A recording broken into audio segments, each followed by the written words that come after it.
Hello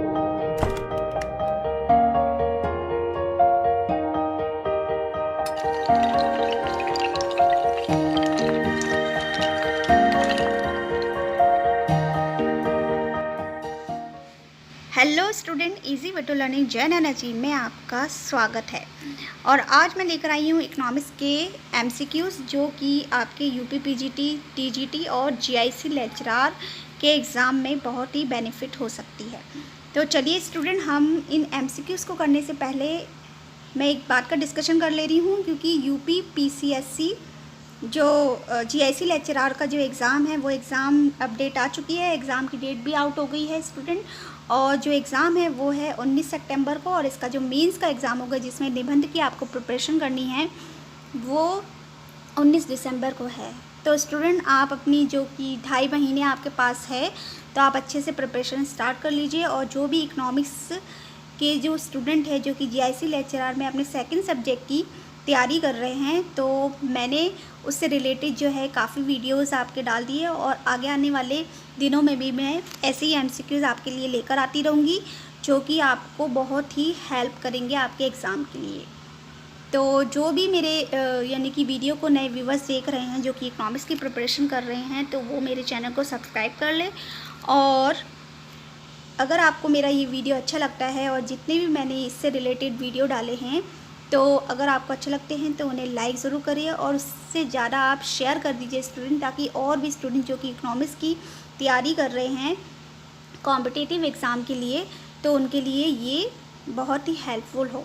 तो चलिए student, आज की क्लास स्टार्ट कर लेते हैं। और आज की क्लास का जो टॉपिक है स्टूडेंट वो है ग्रोथ थ्योरी, यानी कि क्लासिकल ग्रोथ थ्योरी से मैंने कुछ क्वेश्चन लेकर आई हूँ। और क्लासिकल ग्रोथ थ्योरी जो दी गई थी वो अर्थशास्त्री हैं एडम स्मिथ, मार्शल, रिकार्डो और कार्ल मार्क्स।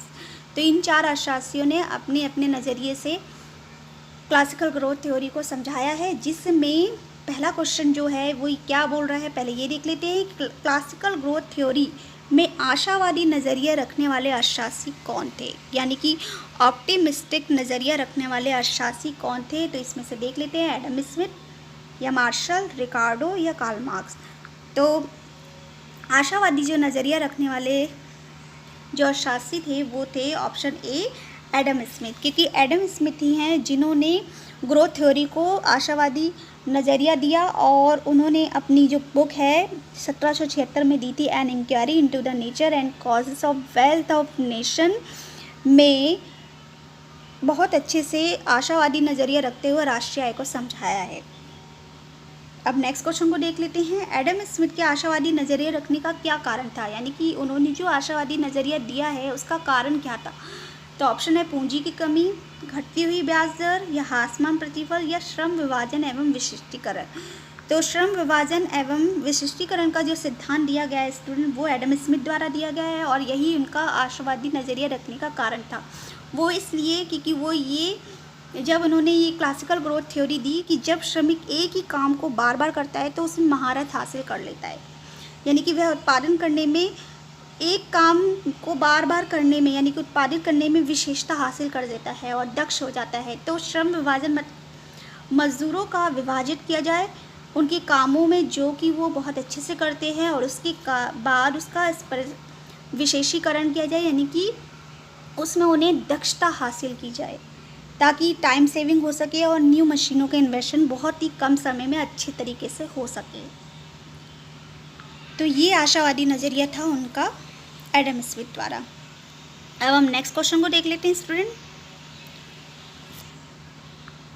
एडम स्मिथ के जनसंख्या सिद्धांत के अनुसार बाजार मजदूरी स्थिर मजदूरी से ज़्यादा हो तो क्या होगा, यानी कि जो एडम स्मिथ ने जनसंख्या सिद्धांत दिया था, तो जनसंख्या सिद्धांत में उन्होंने ये कहा था कि मज़दूरों को उनकी जीवन निर्वाह के अकॉर्डिंग मजदूरी दी जानी चाहिए, ताकि जो जनसंख्या है वो स्थिर रह सके। अगर बाज़ार मजदूरी स्थिर मजदूरी से ज़्यादा होगी तो जनसंख्या में क्या होगा, ऑप्शन 20 का सही है, जनसंख्या वृद्धि हो जाएगी। उनका कहना ये था कि अगर बाज़ार मजदूरी, समझ लीजिए कि बाज़ार मजदूरी 150 रुपये या 150 रुपये दी जा रही है, और जो सब्सिडेंस वेजेस है वो 200 रुपये है, तो इससे क्या है, जनसंख्या कम होने लगेगी। तो यहाँ पर ये समझ लीजिए कि एडम स्मिथ के जनसंख्या सिद्धांत में बाजार मजदूरी स्थिर मजदूरी से ज़्यादा हो तो जनसंख्या वृद्धि होती है, और इसके विपरीत जब बाजार मजदूरी स्थिर मजदूरी से कम हो तो जनसंख्या घटने लगती है, और बाजार मजदूरी स्थिर मजदूरी के इक्वल हो तो स्थिर जनसंख्या रहती है। तो एडम स्मिथ ने जनसंख्या सिद्धांत में क्या है कि श्रमिकों को जीवन निर्वाह के स्तर पर उनको मजदूरी दी जानी चाहिए ताकि वो अपना जीवन चला सके और जी सके। फिर नेक्स्ट क्वेश्चन को देख लेते हैं कि एडम स्मिथ की ग्रोथ थ्योरी में राष्ट्रीय आय का विकास कहाँ होगा। कि जो एडम स्मिथ ने ये क्लासिकल ग्रोथ थ्योरी दी है उसमें राष्ट्रीय आय में विकास कैसे होगा, कहाँ होगा। तो इसका सही ऑप्शन स्टूडेंट ए है, पूंजी संचय और निवेश करने से, यानी कि जो कैपिटल होती है उसको सेव करने से और उसी कैपिटल का जो इन्वेस्टमेंट करने से ही राष्ट्रीय आय में ग्रोथ होगी। तो आई होप स्टूडेंट ये सारे क्वेश्चन आपको समझ में आ रहे होंगे। हम नेक्स्ट क्वेश्चन को देख लेते हैं, क्वेश्चन नंबर 5 को। एडम स्मिथ ने निम्नलिखित में से किसका समर्थन किया। मुक्त अर्थव्यवस्था, अदृश्य शक्ति, मुक्त व्यापार नीति, प्रतिस्पर्धात्मक बाजार।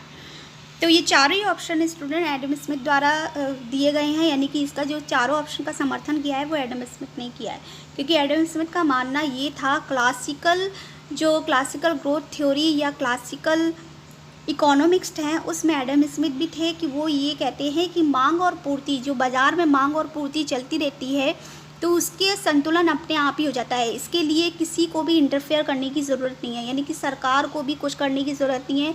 मार्केट में अपने आप ही मांग और पूर्ति का संतुलन होता है। जैसा कि जेबीसी कहते हैं कि पूर्ति जो होती है अपने मांग का स्वयं मांग का जो सृजन करती है वो स्वयं ही करती है। तो उनका मानना था कि जो पूंजीपति काम कर रहे हैं मार्केट में तो उन्हें मुक्त छोड़ दिया जाए। आदर्श शक्ति जो होती है वो मांग और पूर्ति को संतुलित कर देती है, और मुक्त व्यापार नीति होनी चाहिए ताकि हम यहाँ से आयात और निर्यात बहुत आसानी से कर सकें।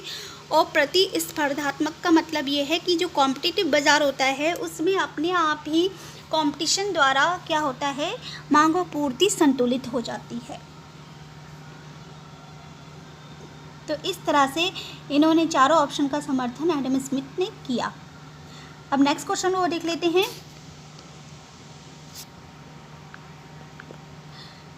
श्रम की आरक्षित सेना का उपयोग निम्नलिखित में से किस अर्थशास्त्री द्वारा किया गया था।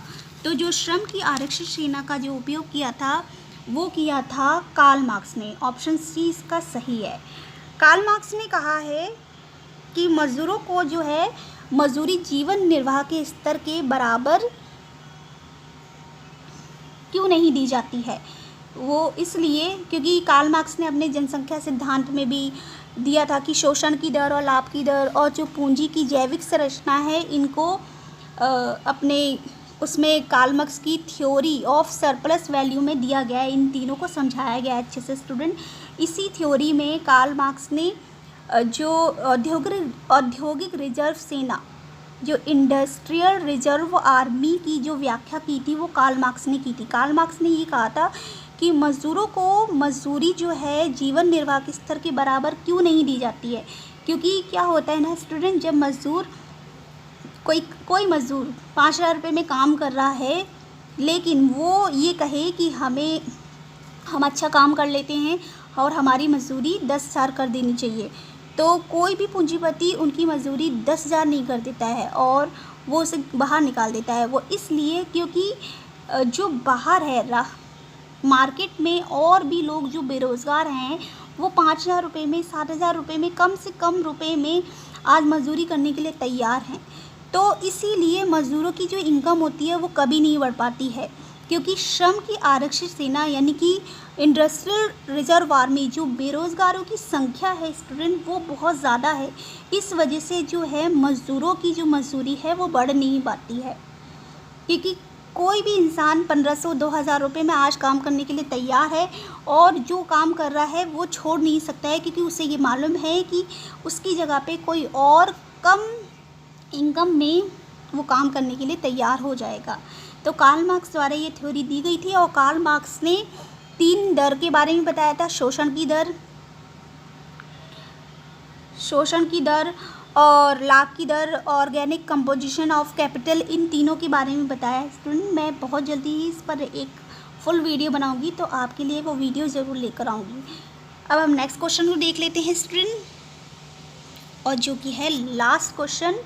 लाभ की दर यानी कि लाभ की दर से कार्ल मार्क्स के सिद्धांत के अनुसार निम्नलिखित कथनों पर विचार कीजिए। ये दो है कि लाभ की जो दर होती है पूंजी की जैविक संरचना के मूल्य पे प्रत्यक्ष निर्भर करती है, यानी कि जो पूंजी की जैविक संरचना है वो लाभ की दर निर्धारित करती है, जबकि ऐसा नहीं है। दूसरा, लाभ की दर जो होती है शोषण की दर के मूल्य पर प्रत्यक्ष निर्भर करती है। हाँ, शोषण की दर पर प्रत्यक्ष निर्भर जरूर करती है लाभ की दर, क्योंकि पूंजीपति क्या होता है, मजदूरों का अधिक से अधिक शोषण करने लगता है। किस वजह से? वो लाभ की दर को अधिकतम करने के लिए मजदूरों का जो है शोषण अधिक से अधिक करने लगता है। जबकि पूंजी की जैविक संरचना लाभ की दर को निर्धारित नहीं करती है। वो इसलिए क्योंकि पूंजी की जैविक संरचना में जो औद्योगिक रिजर्व सेना है वो इतनी बेरोजगारों की इतनी संख्या है कि लाभ की दर निर्धारित ही नहीं हो पाती है। तो लाभ की दर जो है, सेकंड ऑप्शन इसका सही है, ऑप्शन बी, कि लाभ की दर जो होती है शोषण की दर के मूल्य पर प्रत्यक्ष निर्भर करती है। कि पूंजीपति जो होता है अधिकतम लाभ करने के लिए मजदूरों का शोषण अधिक से अधिक करने लगता है। तो ये थे क्लासिकल ग्रोथ थ्योरी से कुछ क्वेश्चन जो कि मैं आपके लिए लेकर आई थी स्टूडेंट। अब मैं बहुत जल्दी ही नेक्स्ट वीडियो लेकर आऊँगी। तो अगर आपको मेरा ये वीडियो समझ में आया हो और अगर कोई भी क्यूरीज हो इस वीडियो से रिलेटेड या कोई भी वीडियो से रिलेटेड, तो आप मुझे कमेंट कर सकते हैं। मैं पूरी कोशिश कर रही हूँ कि मैं अच्छे से आपको समझा सकूँ। और जीआईसी लेक्चरर की डेट तो आउट हो ही चुकी है स्टूडेंट, तो आप अच्छे से प्रिपरेशन स्टार्ट कर दीजिए। और बहुत जल्दी ही मैं नेक्स्ट वीडियो लेकर आऊँगी। तब तक के लिए आप अपना ख्याल रखिए, खुश रहिए, सुरक्षित रहिए। Thank you.